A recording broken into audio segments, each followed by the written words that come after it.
Hello viewers, आप सभी का स्वागत है मेरे यूट्यूब चैनल द इंडियन वेलर में। और मैं हूं हिमांशु निर्वाण। और आज हमें ज्वाइन कर रहे हैं वापस से बहुत ही खास मेहमान, जो कि आप इन्हें हमारे शो में पहले 3 बार देख चुके हैं। इनका नाम है lieutenant general retired Gurmeet Singh sir. Gurmeet sir ने इंडियन आर्मी 1977 में ज्वाइन करी थी और ये एज ए लेफ्टिनेंट जनरल जो है रिटायर हुए 2016 के अंदर। रिटायरमेंट से पहले sir deputy chief of army staff रहे थे 2014 से 2016 तक। इसके अलावा सर ने 40 इयर्स तक इंडियन आर्मी में सर्व किया है, जिसमें से इन्होंने 12 इयर्स तक टोटल जो है जम्मू कश्मीर के अंदर अपनी सेवाएं दी हैं।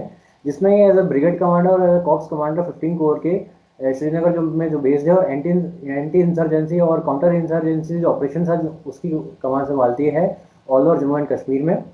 तो सर वहाँ पे रहे थे और इन्हीं के निर्देशन के अंदर काफ़ी सारे आतंकवादियों को उनके जगह पे सुलाया गया मौत की नींद, जो जिन्होंने घाटी के अंदर घाटी के लोगों का जीना आराम करके रखा था। और इसके अलावा जो है सर है 2 बार पीस कीपिंग मिशंस में गए हैं, जिसमें इन्होंने श्रीलंका के अंदर ऑपरेशन पवन के अंदर 2.5 साल तक सर्व किया है। उसके अलावा ये United Nations peace keeping mission में भी गए हैं। और इसके अलावा सर 2 बार पाकिस्तान में एज ए मिलिट्री डेलीगेशन के थ्रू भी विजिट कर चुके हैं। तो सर आपका बहुत बहुत स्वागत है हमारे शो में जी। जय हिंद। आपके इंडियन वेलर के सभी श्रोताओं को मेरा जय हिंद। तो दर्शकों, आज का हमारा सर जो ये शो है सर के साथ में, वो है सेंट्रिक रहेगा पाकिस्तान के जो भी एक पीस गेस्चर हुआ है रिसेंट डेज में, जो कि वहाँ के जो चीफ ऑफ आर्मी स्टाफ है कमर जावेद बाजवा ने अभी एक प्रेस कॉन्फ्रेंस करके अपनी तरफ से पीस गेस्चर एक दिया है। और इसके अलावा जो अभी हाल के दिनों में यूएस डिफेंस सेक्रेटरी का एक विजिट था इंडिया के अंदर, जिसमें वो आए हैं और उन्होंने यहाँ पे आके विजिट किया है और डिफरेंट मेंबर्स ऑफ पार्लियामेंट और मिनिस्ट्री ऑफ डिफेंस है और प्रधानमंत्री श्रीमान नरेंद्र मोदी जी के साथ एक मुलाकात करी है क्वाड की मीटिंग के बाद में। तो इसके ऊपर आज हम थोड़ा चर्चा करेंगे सर के साथ में और जानने की कोशिश करेंगे कि इस मुलाकात का कितना महत्व है और पाकिस्तान का जो पीस गेस्चर है उसके बारे में हम थोड़े से विस्तार से चर्चा करेंगे।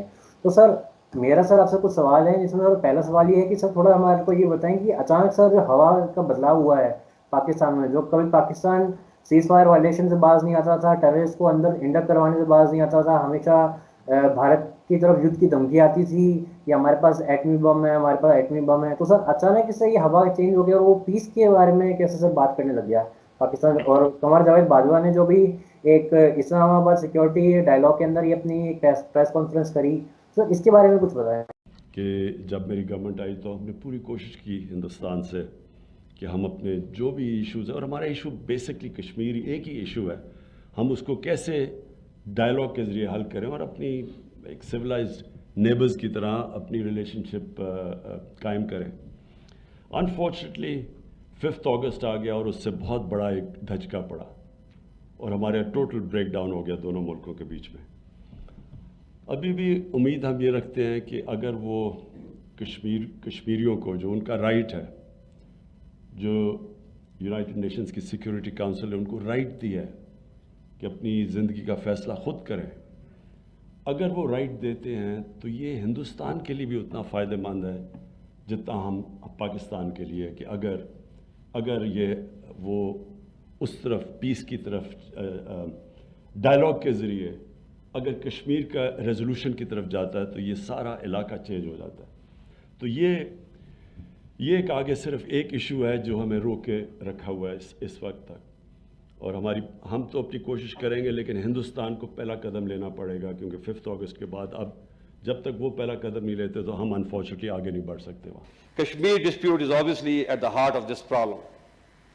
It is important to understand that without the resolution of Kashmir dispute through peaceful means, process of subcontinental rapprochement will always remain susceptible to derailment due to politically motivated bellicosity. However, we feel that it is time to bury the past and move forward.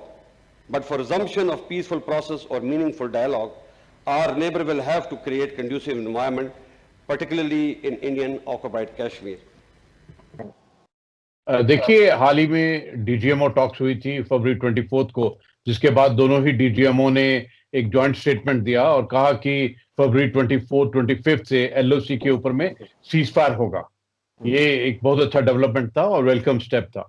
लेकिन अगर इससे आप पहले देखें तो फरवरी 2 को पाकिस्तान के chief of army staff ने एक शांति का एक पीस का एक जेस्चर किया था। उन्होंने कहा था कि शांति का हाथ देना चाहते हैं। और इसके अलावा जो इस साल की 5 फरवरी थी, आमतौर पर तो हर साल की जो 5 फरवरी होती है उसके अंदर में कश्मीर सॉलिडरिटी के ऊपर में काफी प्रोपेगेंडा करते हैं, लेकिन इस बार थोड़ा कम था, नरम था।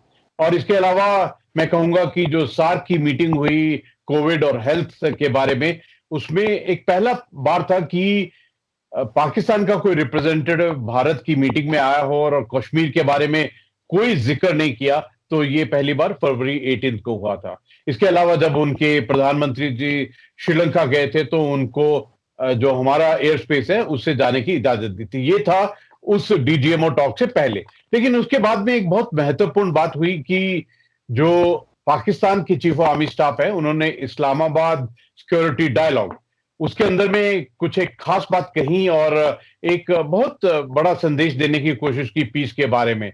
और उन्होंने इसके अंदर में ये भी कहा कि 4 मुख्य पॉइंट थे। उन्होंने कहा कि पाकिस्तान की जियो स्ट्रैटेजी और जियो इकोनॉमी को देखते हुए 4 पॉइंट कहे, जिसमें कि मुख्य तौर पर पहला था कि पीस के बारे में, दूसरा non interference in others internal affair, और तीसरा था ट्रेड, और चौथा डेवलपमेंट।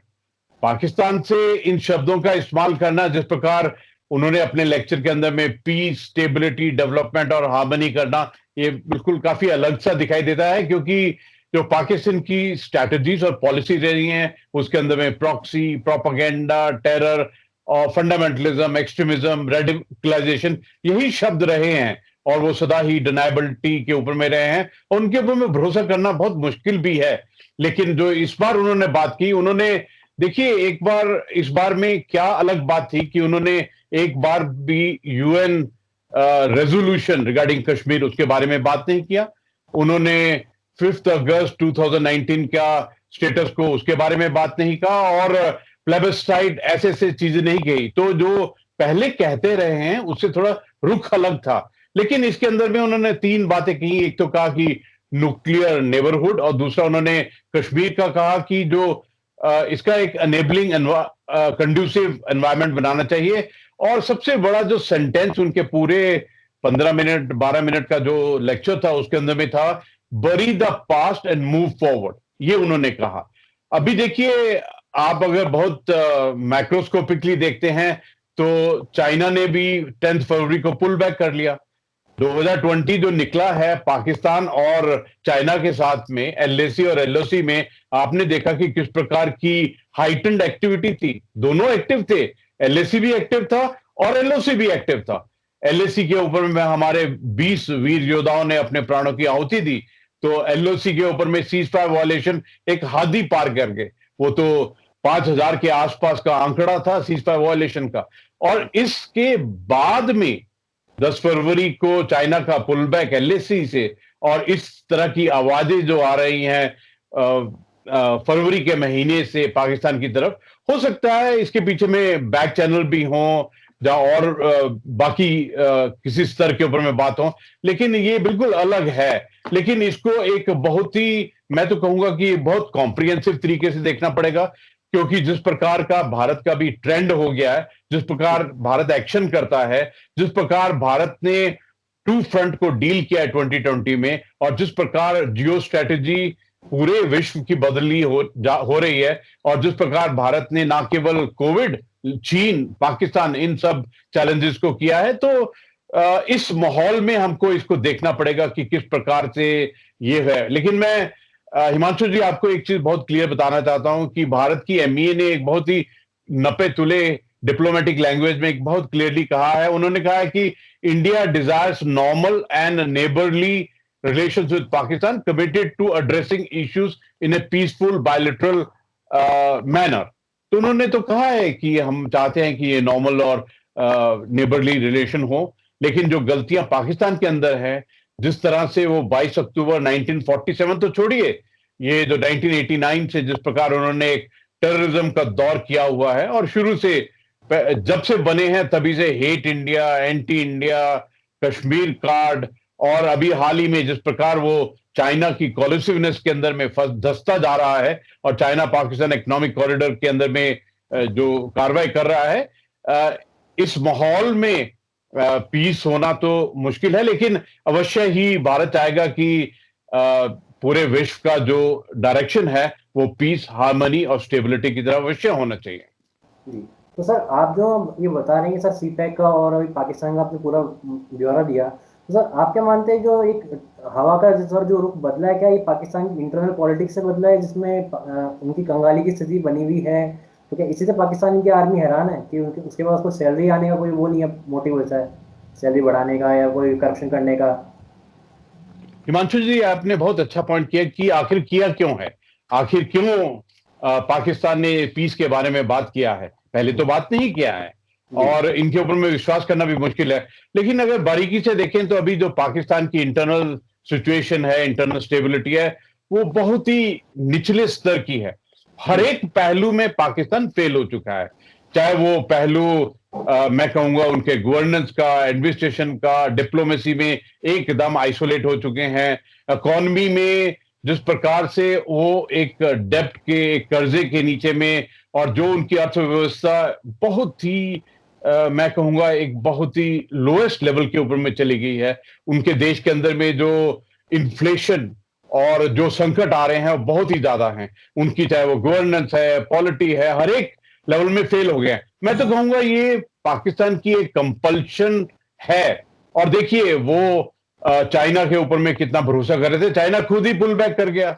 और चाइना को, उनको मालूम है कि चाइना उनको एक डेब्ट ट्रैप के अंदर में फंसा रहा है और उनको उनसे भी डर लगने लग गया है कि जिस प्रकार से उनका अभी उनके ऊपर में कर्ज हो गया है। तो अब देखिए जिस प्रकार सऊदी अरेबिया ने अपना पुराना पैसा मांगा, जिस प्रकार यूएई ने अपना पुराना पैसा मांगा, तो उनको उनकी जो हालत है वो बहुत ज्यादा खराब है। मैं तो कहूंगा कि ये जो उनके पुराने कर्म थे, जो उनके कश्मीर कार्ड, जो टेररिज्म और जिस प्रकार से उन्होंने नापाक गठबंधन चाइना के साथ किया हुआ था, तो अभी उन्होंने अपनी स्थिति इतनी खराब कर ली है कि पाकिस्तान एक सेल्फ डिस्ट्रक्शन के पहलू पर खड़ा है। किसी वक्त भी उसका सेल्फ डिस्ट्रक्शन हो सकता है। तो ऐसा लगता है कि उनके अंदर में एक चीज जागी है कि जिस प्रकार से उन्होंने फंडामेंटलिज्म, एक्सट्रीमिज्म और रेडिकलाइजेशन का साथ पकड़ा है, उसका जो हानि है, उसका जो असर है पाकिस्तान नेशन, उनके अवाम और उनके हर एक पहलू पर इतना ज्यादा है कि अभी वो इस स्थिति पे आ गए हैं। उन्होंने कहा है कि एलओसी के ऊपर में सीज फायर करें और हमारे को पीस चाहिए, क्योंकि उनकी हालत बहुत ज्यादा खराब है।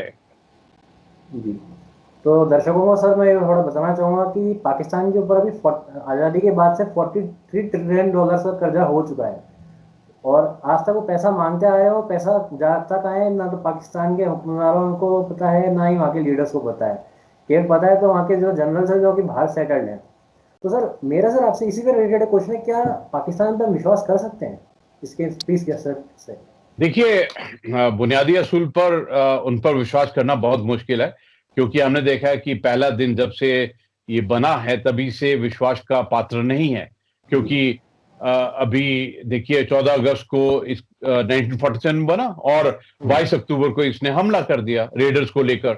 और अगर वो एकदम जन्म के साथ ही धोखा करता है तो इस पता चलता है कि कितना गहरा उनका चरित्र है, चाल चरित्र है। और उन पर धोखा, मतलब मैं तो कहूंगा कि वो तो अपने देश को धोखा दे रही है, उनकी पाकिस्तान नामिया ऐसे वो तो अपने आवाम को धोखा दे रही है, तो हम कैसे विश्वास कर ले। और उन्होंने पूरे विश्व का बार बार जो विश्वास है वो तोड़ा है। और भारत, क्योंकि हम उनके नेबर हैं, हमने तो उनको कितने रूप में धोखा देते हुए देखा है, चाहे वो ईस्ट पाकिस्तान का हो जो पहले 1971 से पहले, आप कारगिल देख लीजिए, 65 देख लीजिए, आप जो भी पहलू है उसमें उनके ऊपर में विश्वास करना बिल्कुल जायज नहीं है। लेकिन फिर भी देखिए भारत एक विशाल देश है, सभ्यता और पुरानी संस्कृति है और सदा ही हमने शांति और मैं कहूंगा कि हमारा एक अलग इतिहास रहा है, हमारे एथिक्स और वैल्यू बहुत ऊंचे रहे हैं। तो मैं तो ऐसे कहूंगा कि देखिए कुछ एक रेड लाइन्स हैं, उसके आगे विश्वास करना हो सकता है। अगर मैं रेड लाइन को आपको बताऊं, सबसे पहली रेड लाइन तो ये है कि पीओके और गिलगिट बाल्टिस्तान वापस लिया जाएगा, इट बी री इंटीग्रेटेड बैक, उसमें कोई शक नहीं होना चाहिए। तीसरी बात कि ये जो चाइना पाकिस्तान इकोनॉमिक कॉरिडोर है, ये बिल्कुल गलत है। ये हमारे सोवरेनिटी इशू के ऊपर में, हमारी टेरिटोरियल इंटीग्रिटी के ऊपर में प्लान किया गया है। ये बिल्कुल बर्दाश्त नहीं है। इसके अलावा जो पाकिस्तान का हेट इंडिया, एंटी इंडिया एक दौर रहा है शुरू से ही, उसको बंद करना पड़ेगा। उसके पश्चात मैं कहता हूं कि क्योंकि नेबर्स हैं इसलिए सोच विचार किया जा सकता है, लेकिन अभी जो पाकिस्तान की हालत है वो बहुत ही खस्ता है, बहुत ही खराब है, और एक ऐसे कगार में है जहां पर वो खुद ही टूटने वाला है। क्योंकि उनकी देखिए, आपने बात की थी अर्थव्यवस्था की, 13 बार आईएमएफ से लोन ले चुका है, और एफएटीएफ जो इनके ऊपर में नजर रखता है, टेरर फाइनेंसिंग का, मनी लॉन्ड्रिंग का, उन्होंने भी अभी 27 पॉइंट के बाद में उन्होंने 3 पॉइंट बोला है कि इनके ऊपर में इंक्रीज मॉनिटरिंग करना पड़ेगा, क्योंकि ये सुधरे नहीं है इस बात के ऊपर में। और मैं तो कहूंगा कि इनका जो अर्थव्यवस्था इतनी बुरी तरह बिगड़ी है, और जितने पहलू हैं एक नेशन में होने चाहिए सब बिगड़े हैं। इनकी हालत बहुत ज्यादा खराब है। ये तो एक्चुअली अगर पाकिस्तान की जो अवाम है जिस दिन अपने पाकिस्तान आर्मी, आईएसआई और अपने लीडरशिप से जवाब मांगना शुरू करेगी, तो इनके पास में किसी सवाल का जवाब नहीं होगा। हम तो चाहते हैं आखिर में इसके बावजूद कि जो पाकिस्तान है वो स्टेबल रहे, और हमारा तो उनके साथ में कोई कंपैरिजन नहीं है किसी भी क्षेत्र में। हमारा देश तो इतना विशाल है, इतना बड़ा है, लेकिन उनकी जो एक कॉम्पिटिटिवनेस है, जो इस अपने आप से अपने घर को जलाने का उनकी एक प्रथा है, वो बंद होनी चाहिए अवश्य। जी सर। तो सर आप क्या मानते हैं कि सर इंडिया की जो सर रेड लाइंस हैं सर, तो वो क्या है कि उसके बारे में सर थोड़ा हमें बताएं। देखिए, इंडिया की जो रेड लाइंस हैं वो सबसे पहले मैं तो कहूंगा कि जो कश्मीर है, जिसके ऊपर में पाकिस्तान न जाने इस कार्ड से, इस नैरेटिव से खेलता रहा है शुरू से ही। कश्मीर भारत का अभिन्न हिस्सा है, इसके अंदर में पीओके गिलगिट भी शामिल है, ये सबसे पहली रेड लाइन है। दूसरा है कि ये जो पीओके और गिलगिट बाल्टिस्तान के अंदर में चाइना पाकिस्तान इकोनॉमिक कॉरिडोर है, ये कभी भी सक्सेसफुल नहीं हो सकता है, ये अगली रेड लाइन है। और कुछ एक और रेड लाइन्स हैं जो इनसे नहीं है, लेकिन जिस प्रकार की अक्साई चीन है वो भारत का हिस्सा है, एक ना एक दिन हमारी कैपेबिलिटी और स्किल्स के बल के ऊपर में उसको अवश्य ही वापस लिया जाएगा, उसमें कोई शक नहीं होना चाहिए। और मैं ऐसे कहूंगा कि हमारा जो रेड लाइन्स हैं वो ये हैं कि टेररिज्म बिल्कुल एक्सेप्ट नहीं होगा, जीरो टॉलरेंस ऑन टेररिज्म, इसमें कोई शक नहीं होना चाहिए पाकिस्तान को। और अभी जो भारत का ट्रेंड है कि जिस प्रकार भारत काम करता है, देखिए एक बात पक्की है, अगर सीजफायर वायलेशन होगा तो उसका प्यूनिटिव और प्रिसीजन से जवाब दिया जाएगा, और वो भी एक बड़े पैमाने पर। दूसरी बात यह है, अगर पाकिस्तान से टेररिज्म का एक्ट होता है तो बालाकोट सर्जिकल स्ट्राइक उनसे प्लस कैटेगरी के अंदर में जवाब दिया जाएगा, इसमें भी कोई शक नहीं होना चाहिए। क्योंकि भारत का जो अभी hard decision, resolute action, national will है, वो अलग ही दिशा के अंदर में चल रहा है। अभी भारत रिएक्टिव नहीं होगा, भारत होगा प्रीएम्प्टिव और प्रोएक्टिव। ये पाकिस्तान को बिल्कुल समझ आ जाना चाहिए कि भारत की सोच, डिसीजन लेने का तरीका और एक्शन लेने का तरीका बिल्कुल बदल गया है। ये एक्चुअली बताता है कि किस प्रकार भारत ने अपने आप को इस विषय के ऊपर में, नेशनल सिक्योरिटी के विषय में पूर्ण रूप से बदल दिया है। चाहे वो चुनौती एक्सपेंशनिज्म की हो, चाहे वो चुनौती टेररिज्म की हो, चाहे वो चुनौती एक्सपेंशनिज्म प्लस टेररिज्म की हो, इसके ऊपर में भारत बिल्कुल थमेगा नहीं, एकदम रेजोल्यूट तरीके से उसका जवाब देगा। तो सर आप क्या मानते हैं कि सर इस बार का जो पीस डायलॉग हुआ है सर, उसके अंदर कुछ नया क्या है सर पहले के मुकाबले? देखिए, ये जो सीजफायर का जो मैं कहूंगा कि जो डिसीजन लिया है एलओसी पर सीजफायर, और ये जो इस्लामाबाद सिक्योरिटी डायलॉग से पाकिस्तान के चीफ ऑफ आर्मी स्टाफ ने जो बातें कही हैं, इसमें अलग ये है कि इन्होंने जो पिछले 70 साल से कश्मीर का पॉइंट रट रहे थे वो उस प्रकार नहीं रटा है। पहली बात तो ये। दूसरी बात ये, हर बार यूएन सिक्योरिटी रेजोल्यूशन और प्लेबसाइट इस बात करते थे, इसका भी जिक्र नहीं किया है। बड़ी बात यह है जो 5 अगस्त 2019 को पार्लियामेंट से एब्रोगेशन ऑफ आर्टिकल 370 और जिस प्रकार से अर्स्टवाइल जम्मू एंड कश्मीर को 2 यूनियन टेरिटरी में बांटा है, इसके बारे में भी बात नहीं किया है। तो ये सबसे बड़ी बात थी।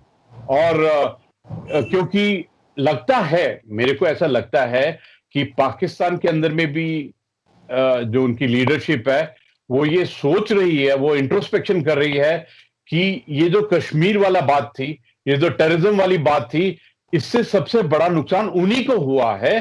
तो इसलिए न जाने ये सच है कि नहीं सच है, लेकिन ऐसा लगता है कि जब तक पाकिस्तान टेररिज्म और कश्मीर कार्ड और पाकिस्तान चाइना कोलिसिवनेस को नहीं छोड़ेगा, इसका घर, पाकिस्तान का घर जलता ही रहेगा।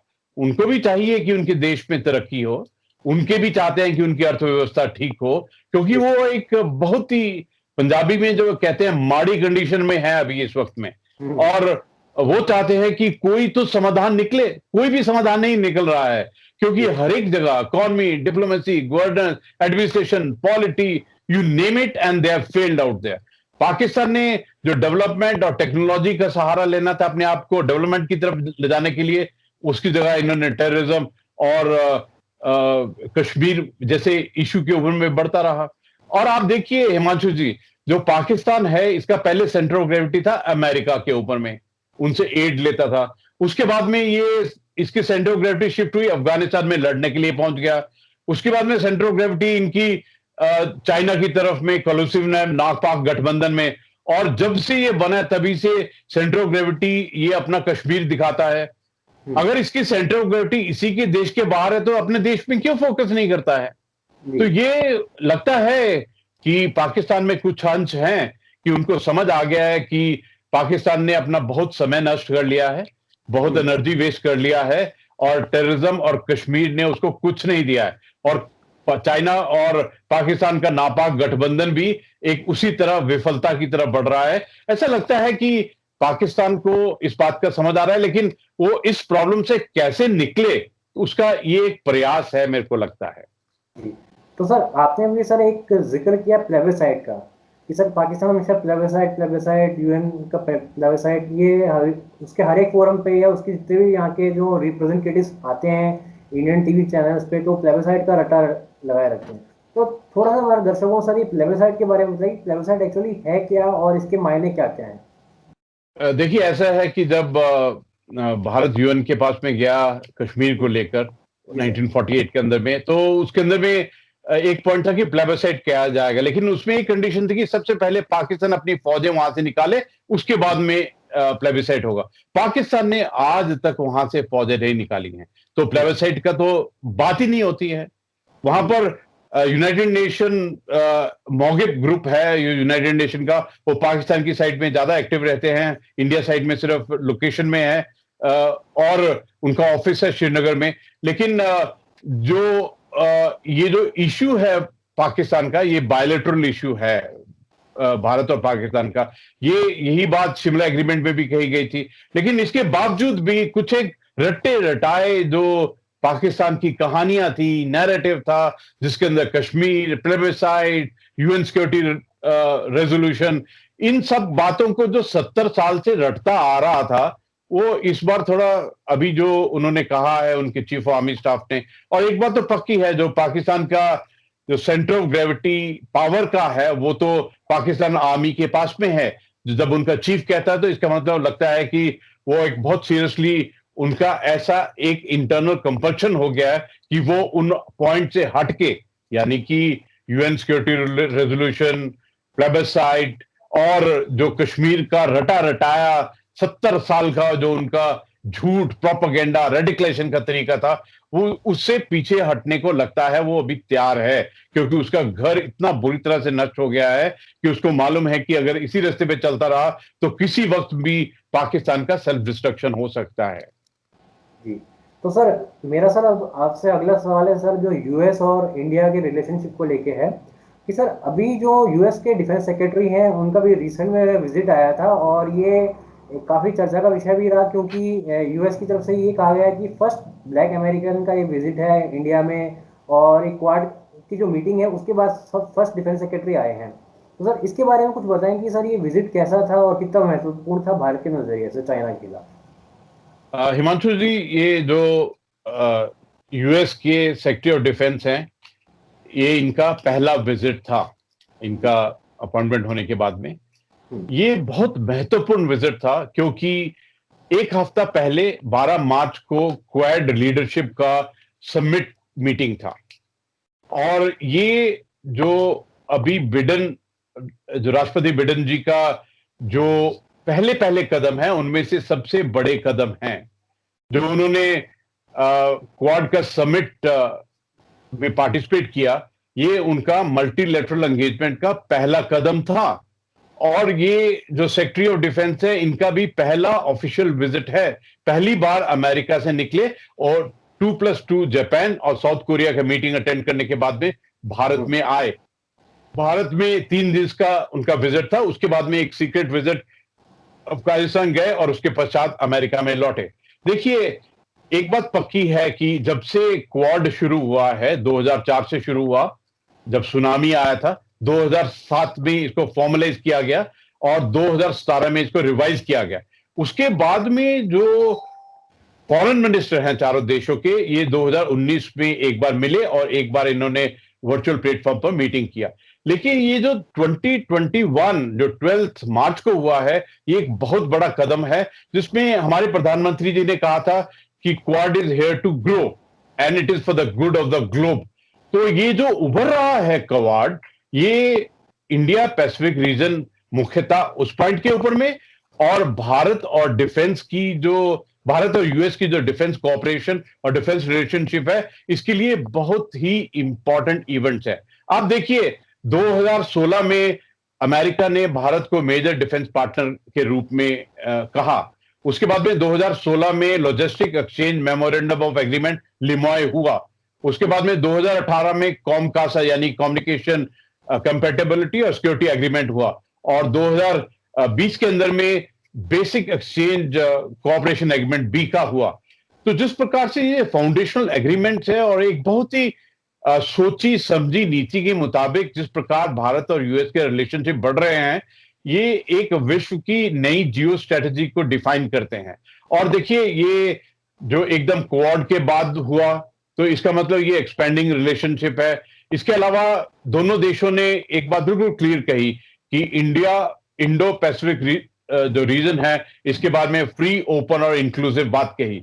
और देखिए, क्वाड में तो बात की थी क्लाइमेट की, कोविड की और बाकी चीजों की थी, लेकिन ये हम सबको मालूम है कि इसके अंदर में चाइना की थ्रेट, चाइना के चैलेंजेस, जो चाइना जिस प्रकार से ब्लिजरस दिखाया इसने 2020 के अंदर में, और उसके अगेंस्ट में क्रेडिबल डिफरेंस करना एक बहुत जरूरी है। जिस प्रकार चाइना ने इकोनॉमिक कोऑर्जन ऑस्ट्रेलिया के अगेंस्ट में, और जिस प्रकार से डिप्लोमेसी में चाइना ने एक वॉल्व की तरह में काम किया है, ये सब एक एस्केलेटेड टेंशन की तरफ आता है हर एक देश। और जिस प्रकार से ये क्वाड बना है, ये चाइना के लिए भी बहुत बड़ी चुनौती है। मैं तो कहूंगा कि ये एक मैरीटाइम सिक्योरिटी, भारत और अमेरिका के अंदर में डिफेंस कोऑपरेशन, और कहा नहीं है लेकिन काफी ऐसे इंपॉर्टेंट हैं, जिस प्रकार से 30 आर्म्ड ड्रोन्स के बारे में, जिस प्रकार से P-81 जो पेट्रोलिंग और रेकी एयरक्राफ्ट है, वो प्रीडेटर जो ड्रोन्स हैं, MQN ड्रोन्स हैं, जो MKS-45 नेवल गन्स हैं।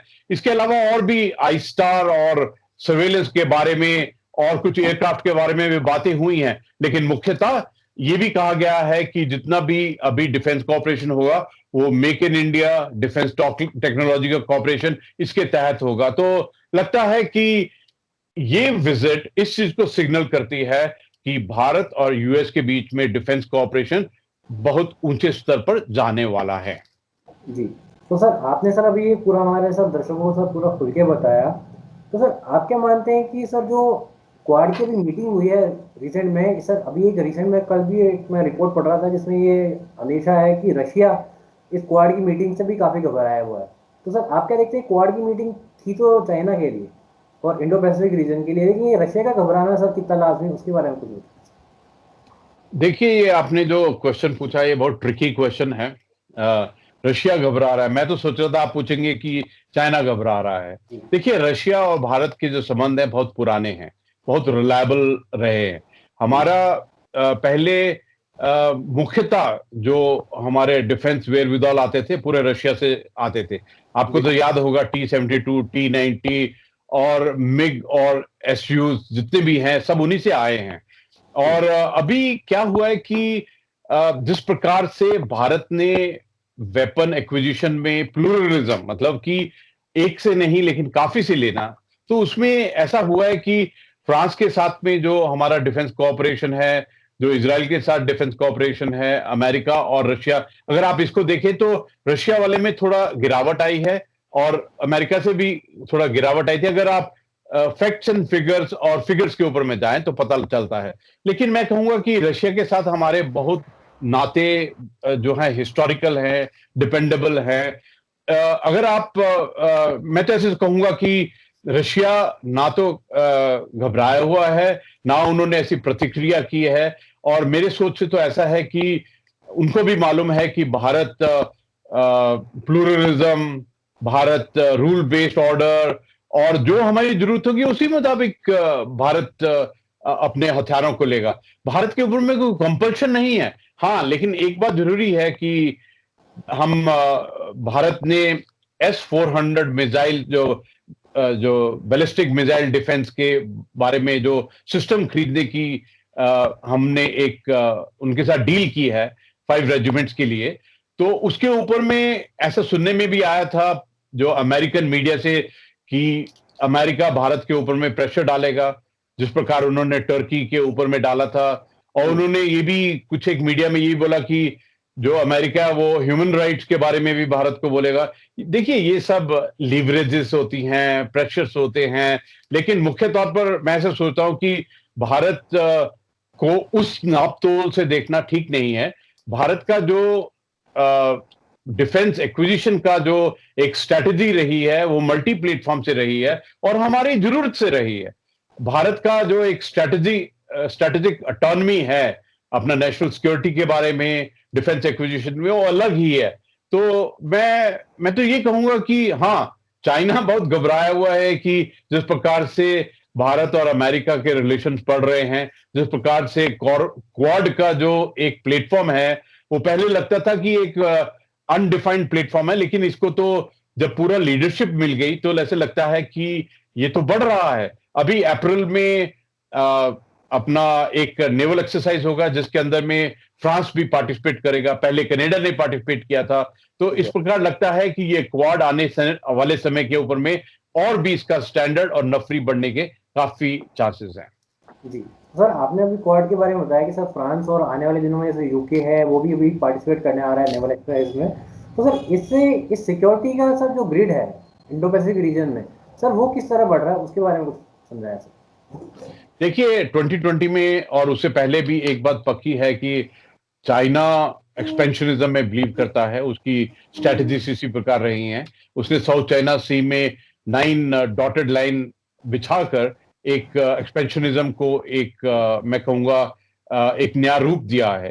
तो जो चाइना है उसका जो उसके मैरीटाइम बाउंड्री है जिन देशों के साथ में 8 देश है, उनमें से 5 के ऊपर में 5 के साथ उसका साउथ चाइना सी में बाउंड्री डिफरेंस है, मैरीटाइम बाउंड्री का।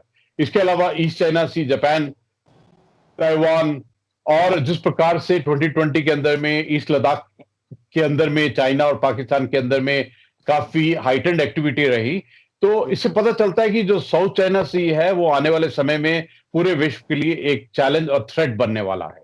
जिस प्रकार चाइना ताइवान के अंदर में उनका ADIZ और जो ताइवान स्टेट है उसके अंदर में उनकी एक्टिविटीज है, एयर वायलेशंस है, उससे भी लगता है कि चाइना हो सकता है कोई ऐसी हरकत करे। और काफी बार ऐसा हुआ है कि अमेरिका की जो नेवल शिप्स हैं वो और चाइना की नेवल शिप्स और मिसाइल्स वगैरह काफी आसपास रही हैं। तो इससे पता चलता है कि जो चाइना और यूएस है, उनका जो कोल्ड वॉर है वो बहुत एक टेंशन से भरा हुआ है इस समय के ऊपर में। तो ये जो इलाका है साउथ चाइना सी का और ये जो इलाका है इंडो पैसिफिक रीजन का, ये अभी security, global security, regional security और चाइना की थ्रेट और चैलेंजेस को लेकर एक नया रूप धारण कर रहा है। मैं जिस प्रकार आपको बताया कि क्वाड 2004 से शुरू हुआ था सुनामी को लेकर, लेकिन 2020-21 तक पहुंचते पहुंचते इसने एक सिक्योरिटी का रूप ले लिया है। और इसके पीछे में जो मैरीटाइम सिक्योरिटी है, जो जॉइंट एक्सरसाइजेज हैं, जिस प्रकार से डिफेंस के ऊपर में कोऑपरेशन, डिफेंस टेक्नोलॉजी, तो ये एक अलग ही एक ग्लोबल जो सिक्योरिटी स्ट्रैटेजिक इशू है उसमें एक अहम मैं कहूंगा कि एक स्तर हासिल करता जा रहा है। जी, तो सर अभी आपने सर बताया कि चाइना और यूएस का सर एक नया कोल्ड वॉर स्टार्ट हो चुका है। तो सर अभी जो यूएस और चाइना की सर एक अलास्का में मीटिंग हुई थी जिसमें चाइना के रिप्रेजेंटेटिव और यूएस के रिप्रेजेंटेटिव्स के बीच में काफ़ी हार्श वर्डिंग्स का एक्सचेंज हुआ। तो सर ये जो एक चेंज ऑफ मोमेंटम है, तो सर ये अभी वर्ल्ड ऑर्डर में सर कैसे आया है, इसके बारे में कुछ बताएं सर। देखिए, ये तो अमेरिका और चाइना के अंदर में कोल्ड वॉर चल ही रहा था और प्रेसिडेंट ट्रम्प के टाइम में भी इसका स्तर बहुत बढ़ गया था, जिसको न्यू लेवल कह रहे थे कोल्ड वॉर का। तो अभी प्रेसिडेंट बिडेन आने के बाद में पूरा दुनिया का इस चीज के ऊपर में सोच थी कि किस प्रकार से चाइना और यूएस के रिलेशंस होंगे। तो अभी हाल ही में अलास्का के अंदर जो मीटिंग हुई उसके अंदर में जो अमेरिका के सेक्रेटरी ऑफ स्टेट है एंथनी ब्लिंकन और जो उनके एनएसए हैं अमेरिका के और उनके जो काउंटर पार्ट हैं चाइना, उनके अंदर में मीटिंग हुई। लेकिन ये मीटिंग के शुरुआत होते ही एकदम स्पार्क्स उड़ने लग गए। जैसे अमेरिका ने बात की ताइवान की, तिब्बत की, हांगकांग की, सिंजियांग की, ह्यूमन राइट्स की और डेमोक्रेटिक वैल्यूज की, तो एकदम दोनों के अंदर में जिस प्रकार से उन्होंने आपस में स्टेटमेंट दी, वो एक डिप्लोमेटिक इतिहास में एक अलग ही एक स्तर था। और मैं कहूंगा कि ये जो शुरुआत हुई है बिडेन साहब के प्रेसिडेंट बनने के बाद में, ये पहली डिप्लोमेटिक मीटिंग थी उस लेवल की, लेकिन उसी का शुरुआत, उसी का श्री गणेश इतना संघर्ष से हुआ है और ऐसे ऐसे उन्होंने शब्द इस्तेमाल किए एक दूसरे को जो आमतौर के ऊपर में डिप्लोमेटिक लेवल पर नहीं करते हैं। तो ऐसा लगता है कि जो चाइना और यूएस की जो आपस में एक कोल्ड वॉर और जिस प्रकार से एक ब्लिजर्स रहा है उसमें इजाफा ही होने वाला है। उसके अलावा देखिए, प्रेसिडेंट बिडेन साहब ने पहला ही मल्टीलेटरल जो मीटिंग अटेंड किया है सिक्योरिटी के ऊपर में, वो भी क्वाड के बारे में है। उसका भी जो मुख्यतः है बात थी वो ब्लिजरेंस ऑफ चाइना और जो किस प्रकार से चाइना के अगेंस्ट में क्रेडिबल डिटरेंस बनाई जाए, किस प्रकार से चाइना का जो एक्सपेंशनिज्म और इकोनॉमिक कोवर्जन है उसको चेकमेट किया जाए। और देखिए, अभी हाल ही में प्रेसिडेंट बिडेन ने एक उनकी सरकार ने एक interim national security strategic guidance निकाला है, जिसके अंदर में उन्होंने बहुत बारीकी से और बहुत ही स्पष्टता से कहा है कि चाइना की जो अग्रेसिवनेस है उसके बारे में नजर डाली है। और उन्होंने कहा है कि इसका जो कंट्रोल करना पड़ेगा वो हर एक पहलू पे होगा, इकोनॉमी, डिप्लोमेसी, मिलिट्री, टेक्नोलॉजी, इन सबको इकट्ठा करके और इस चैलेंज को फेस करना पड़ेगा और एक बहुत ही एक स्टेबल और एक ओपन तरीके से इस चैलेंज को पकड़ना पड़ेगा। और देखिए, एक बड़ी मजेदार बात है कि जो यूएस के डिफेंस सेक्रेटरी ऑफ डिफेंस हैं, उन्होंने कहा कि भारत एक पिलर की तरह है इंडो पैसिफिक रीजन में स्टेबिलिटी लाने के लिए। ये एक बहुत बड़ी बात है। और मैं कहूंगा कि जिस प्रकार अभी चाइना और यूएस के अंदर में मैं कहूंगा कि जो एक संघर्षपूर्ण, एक तनावपूर्ण, एक टेंशन सी बढ़ रही है, वो लगता है कि आने वाले समय के अंदर में और भी बढ़ेगी। इसके अलावा अमेरिका ने ये साइबर के बारे में और भी कई उनके जो आपस में ट्रंप साहब के समय में तो 15 पॉइंट एक्शन प्लान था। अभी जिस प्रकार बिडेन साहब की सरकार आई है तो हो सकता है कि उसकी एक अलग शेप हो और लगता है कि ये जो तनाव है अमेरिका का और चाइना का आने वाले समय पे अवश्य बढ़ेगा। जी, तो सर मेरा सर आपसे आखिरी सवाल सर ये है कि सर जो यूएस के डिफेंस सेक्रेटरी हैं लॉयड ऑस्टिन, जो सर जो भारत की विजिट करके गए, तो सर उसके बाद एक ऐसा रिचुअल माना जाता है कि जब भी कोई भी डिफेंस सेक्रेटरी यूएस का इंडिया आता है तो हमेशा पाकिस्तान जरूर जाता है, ताकि अफगानिस्तान के इश्यूज को डिस्कस करने के लिए। लेकिन सर वो पाकिस्तान में जाकर डायरेक्ट सीक्रेटली अफगानिस्तान चले गए और वहां से सीधे यूएस निकल गए। सर ये जो एक चेंज ऑफ पॉलिसी है पाकिस्तान के खिलाफ यूएस की, सर ये अचानक से चेंज क्यों हुई, इसके बारे में कुछ बताएं सर। ये आपका प्रश्न बहुत मजेदार है और इंटरेस्टिंग है और बहुत ही ऑब्जर्वेंट है। देखिए, पहले भी हमने देखा है कि चाइना भी जब भारत आते थे तो भारत के साथ में चाइना की विजिट, पाकिस्तान की विजिट कंबाइन करते थे। और ये अमेरिका का भी इसी प्रकार था, क्योंकि एक बार इधर आए तो दोनों को मिलकर जाएंगे, इस प्रकार का एक वातावरण सा रहा है। लेकिन इस बार उन्होंने जो प्राथमिकता है, प्रायोरिटीज है, उसके मुताबिक काम किया। वो पहले जापान और साउथ कोरिया में 2+2 उन्होंने जो सिक्योरिटी डायलॉग किया, उसके बाद में भारत में 3 दिन बिताए और उसके बाद में सीधा अफगानिस्तान में गए। देखिए, ये एक मैसेज भी है, सिग्नलिंग भी है। और अब इस वक्त के अंदर में जो अमेरिका है उसकी एक प्रायोरिटी है कि किस प्रकार ये जो अफगानिस्तान का पीस डील था, जो पहले किया था उन्होंने दोहा एग्रीमेंट के मुताबिक, उसको किस प्रकार से रूप दिया जाए। क्योंकि उसके मुताबिक 1 मई को जो अमेरिका की फोर्सेज है उनको कंप्लीट विड्रॉल के लिए कहा गया था। वहां पर तकरीबन 10,000 है नेटो के अलाइज सब मिलाकर, लेकिन अमेरिका की 2,500 ट्रूप्स हैं। लेकिन ऐसा लगता है कि जिस स्थिति में वो जाना चाहते हैं वो अभी स्थिति हुई नहीं है। तो ऐसे अर्ली इंडिकेशंस आ रहे हैं कि हो सकता है कि इसके अंदर में 6 महीने का इजाफा हो, डिले हो। लेकिन ये अभी थोड़ा जल्दी है इस बात में, क्योंकि ऐसा लगता है कि जो अमेरिका के सेक्रेटरी ऑफ डिफेंस है उन्होंने कहा कि मैं अफगानिस्तान आया हूं लिसन करने के लिए और लर्न करने के लिए। और उन्होंने जो प्रेसिडेंट अशरफ गनी है उनसे मुलाकात भी की और डिटेल में बातचीत भी की। अभी लगता है कि तालिबान इसको किस प्रकार से देखेगा कि अगर अमेरिका 1 मई को विड्रॉ नहीं करता है और दोहा पीस डील को अगर वो नहीं मानता है उसके मुताबिक जो डेडलाइन 1 मई की थी। क्योंकि अमेरिका कहता है कि वो देख रहा है कि लेवल ऑफ वायलेंस क्या है अभी वहां पर और क्या स्पेसिफिक डेट होनी चाहिए उनके विड्रॉल के बारे में।